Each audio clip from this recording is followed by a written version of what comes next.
Menurut jurnal yang berjudul tentang analisis senyawa tanin dan aktivitas antibakteri fraksi buah sirih, Piper Betlel terhadap Streptococcus mutans yang terdaftar pada Sinta 5, dikatakan bahwa tanin adalah salah satu senyawa aktif metabolit sekunder yang mempunyai beberapa khasiat seperti anti diare, antibakteri, serta antioksidan. Menurut buku monograf screening fitokimia tanaman mahkota dewa yang sudah ber-ISBN, keberadaan tanin dapat diuji dengan cara melarutkan ekstrak dalam air, yang kemudian ditambahkan beberapa tetes larutan FeCl3 atau veriklorida. Pernyataan tersebut sesuai dengan video yang saya ambil dari channel YouTube Solution Farmasi mengenai uji fitokimia tanin pada kulit kayu Arjuna. Menyiapkan ekstrak yang sudah dihaluskan, kemudian melarutkannya menggunakan aquades secukupnya. Kemudian dilakukan pemanasan, setelah itu dilakukan penyaringan menggunakan kertas saring. Kemudian setelah dilakukan penyaringan ekstrak, maka dilakukan pemindahan ekstrak sebanyak 2 ml ke dalam tabung reaksi 1 dan 2. Setelah itu dilarutkan atau ditambahkan larutan veriklorida 5% ke dalam tabung reaksi 2 sebanyak beberapa tetes. Kemudian setelah beberapa saat, ekstrak simplicia yang diberi larutan veriklorida berubah menjadi warna hijau, yang artinya terdeteksi adanya tanin pada simplicia tersebut. Kemudian diperkuat lagi dengan jurnal yang berjudul Screening Fitokimia Senyawa Metabolit Sekunder terhadap ekstrak tanaman ranting patah tulang yang terdaftar pada Sinta 4. Dikatakan bahwa senyawa tanin adalah senyawa yang bersifat polar. Oleh karena itu, adanya gugus OH ketika ditambah veriklorida, maka akan terjadi perubahan warna seperti biru tua atau hijau kehitaman yang menandakan adanya senyawa tanin. Teknik pengujian fitokimia tanin pada video tersebut juga sesuai dengan jurnal yang berjudul Potensi Daun Teh dan Daun Anting-Anting dalam Menghambat Pertumbuhan Salmonella typhi yang terdaftar pada Sinta 3, di mana pada jurnal tersebut uji fitokimia dilakukan dengan melarutkan 0,5 gram sampel dengan 50 ml aquades, lalu dilakukan pemanasan selama 15 menit dan disaring menggunakan kertas saring. Filtrat sebanyak 5 ml dimasukkan pada tabung reaksi dan direaksikan dengan 2-3 tetes larutan veriklorida. Kemudian sampel berubah menjadi warna hijau kehitaman yang menandakan adanya senyawa tanin. Di sini saya akan menjelaskan tentang video yang saya dapat, yaitu dari YouTube channel Solution Farmasi dengan judul video Phytochemical Test for Tannins English, Tannin Identification Test, Phytochemical Test. Jadi di sini dilakukan uji tanin dengan ekstrak bahan tanaman. Yang saya bahas di sini adalah pada uji tes gelatin.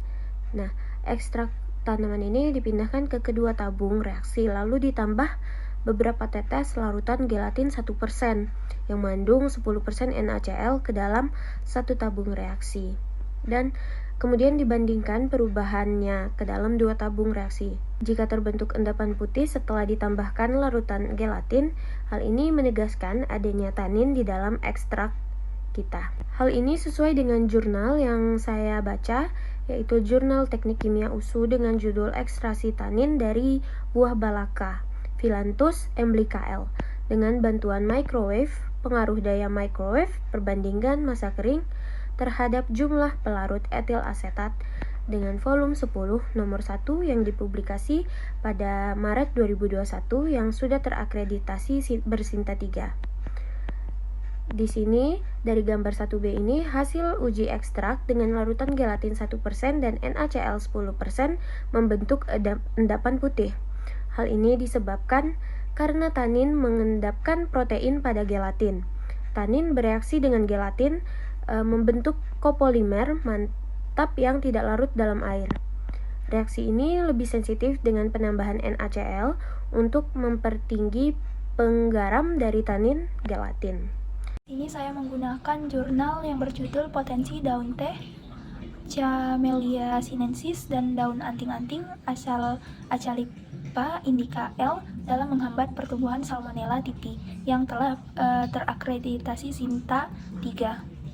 Berdasarkan sumber yang pertama, dijelaskan bahwa daun teh hijau itu salah satu kandungan metabolit sekundernya adalah tanin, yang mana di antara hasil farmakologis dari tanin ini adalah antibakteria dan antioksidan.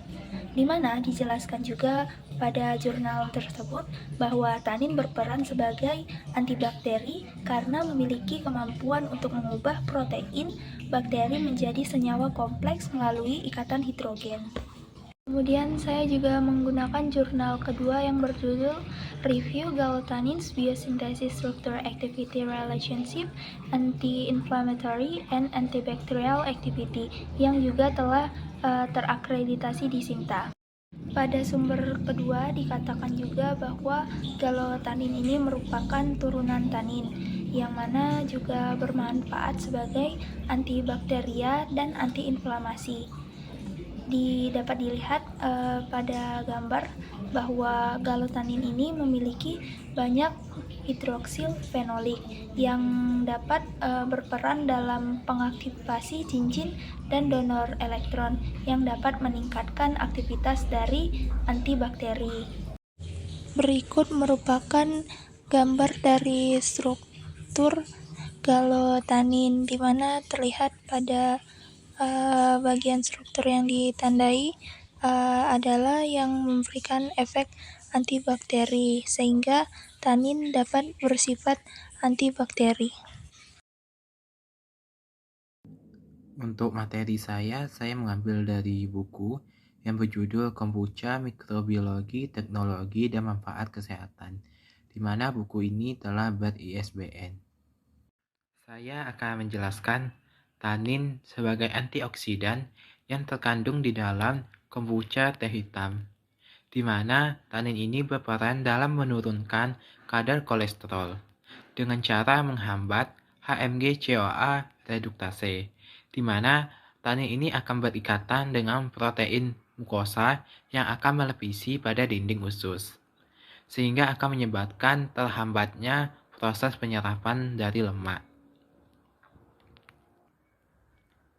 Senyawa tanin yang terkandung di dalam kombucha teh hitam ini juga dapat menurunkan kadar dari trigliserida di dalam darah dengan cara menghambat absorpsi trigliserida di dalam usus, sehingga kadar dari trigliserida yang akan masuk di dalam darah ini akan berkurang jumlahnya, dan juga trigliserida yang tidak diabsorpsi ini akan dikeluarkan melalui feses, sehingga kadar dari trigliserida di dalam darah akan mengalami penurunan. Untuk materi selanjutnya, saya juga mengambil dari buku yang berjudul Potensi Hidrogel Daun Sirih Merah, di mana buku ini juga telah ber-ISBN. Selain itu, tanin juga berfungsi sebagai astringent atau menghentikan perdarahan darah, sehingga akan mempercepat dari proses penyembuhan luka dengan cara membersihkan radikal bebas dan oksigen reaktif, sehingga akan meningkatkan penutupan dari luka.